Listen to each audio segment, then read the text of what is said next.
ni hatua ya mtoano ambao unapiga ni kupige, ukibahatika kupiga basi unaenda, ukibahatika kupiga unabaki. Vipi lakini unazungumziaje kuhusiana na hatua hiyo?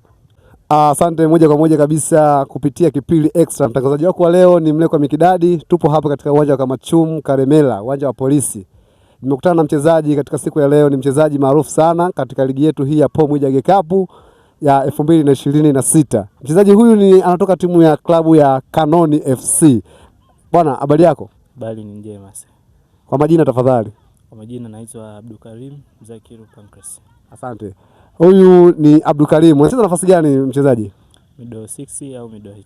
Anacheza middle 6 au middle 8. Kwa lugha pendwa ya Kiswahili tunasema kwamba ni kiungo namba 6 au kiungo namba 8. Yaani maeneo ya katikati katika kiwanja. Ni mtu ambaye anapiga pasi na kuscore. Ndio kazi yake huyu. Bwana, vipi lakini umeonaje kuhusiana na ligi hii ya PO Mwijage Cup? Ligi inashawishi, maana tumeweza kuona wachezaji wa ndani wameonyesha kama hivyo. Sawa, asante. Kanoni ni moja ya timu ambayo katika kundi lake imekuwa na matokeo mazuri sana katika michezo miwili iliyopita. Na tuna imani mmebakiza mchezo mmoja wa mwisho katika kundi. Lakini mpaka leo hii tunaona mko kileleni pale kwa magoli lakini pia kwa points. Vipi kuhusiana na mechi ambayo mnaenda kuimalizia mechi yenu ya mwisho katika kundi? Likija swala la game, hata kama tuko juu ya kulingana na makundi, game lazima iheshimiwe. Kwa hiyo tumejipanga na tunaisubiri. Kwa hiyo hatuna lingine la kuongeza zaidi ya kujipanga na kuongeza mazoezi. Asante. Moja kwa moja kabisa kutokana na matokeo ambayo upo nayo sasa hivi, tunaona Kanoni ni moja ya timu ambayo imeshajihakikishia tiketi ya kufuzu katika hatua ya 16 bora. Na mashindano haya 16 bora maana yake ni hatua ya mtoano ambao unapiga ni kupige, ukibahatika kupiga basi unaenda, ukibahatika kupiga unabaki. Vipi lakini unazungumziaje kuhusiana na hatua hiyo? Ni hatua ambayo itakuwa ni ngumu kidogo. Maana huku nyuma tumetoka, inshallah naona tumeshatangulia kidogo. Lakini hiyo hatua itakuwa ngumu kwa sababu tunaenda kukutana na timu ambazo zimefuzu na zimeweza kuchaguliwa kwamba zimeingia 16 bora. Kwa hiyo cha msingi ni kuongeza mazoezi na kuona tunafanyaje ili kuweza kufuzu. Asante.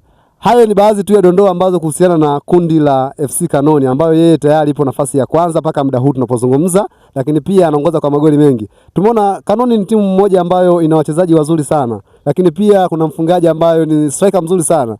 Ule striker ni striker ambayo mnamtengenezea nafasi nyingi na anafunga magoli mengi. Unahisi ni kwa nini labda mnapata idadi kubwa ya magoli mpaka muda huu? Cha kwanza, ili kupata magoli mengi katika timu inahitaji muwe na bondi au chemistry nzuri.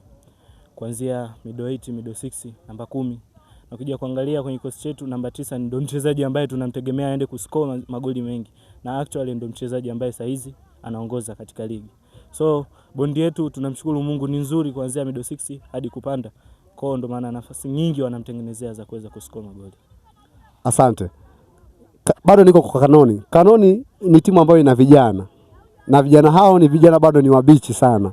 Na tuna imani, kwa mfano tukimwangalia kama mchezaji kama Abdulkarim, tukimwangalia mchezaji kama Erisha, tunamwangalia mchezaji kama Rubeni, mchezaji kama pia wewe Karim pia, na pia lakini tukimwangalia mchezaji kama Amada, kuna mchezaji mwingine ambao ni mbavu kubwa sana ile anaitwa Bwana Kidume, nao ni safu ya nyuma tunazungumzia. Vipi, mnaona kama Kanoni ni timu ambayo imekamilika kile idara ambayo haihitaji ongezeko lolote katika hatua inayofuata?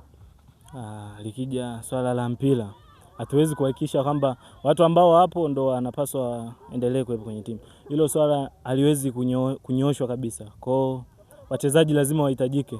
Maana mtu anaweza akapata injury muda wowote, lakini pia kuna siku nyingine unaweza kaingia game ikakukataa. Kwa lazima tuhitaji watu wengine wa kuweza kuongeza ili tuweze kufika sehemu ambayo tunahitaji. Asante, nakushukuru sana kwa hayo machache, lakini pia nikikutaja muda mwingine basi nitaomba ushirikiano wako. Karibu sana. Shukrani. Asante. Ndugu mpenzi mtazamaji, hii ilikuwa ni Kipili Extra katika swala nzima la mchakato na ufafanuzi kuhusiana na mwenendo wa ligi hii ya Mwijage PO Cup ambayo ipo hapa Kamachum 2026. Karibu tena kwa wakati mwingine. Kwa majina yangu ni Mlekwa Mikidadi. Utakuwa nami kwa kipindi kingine kupitia Kipili Extra. Karibu sana.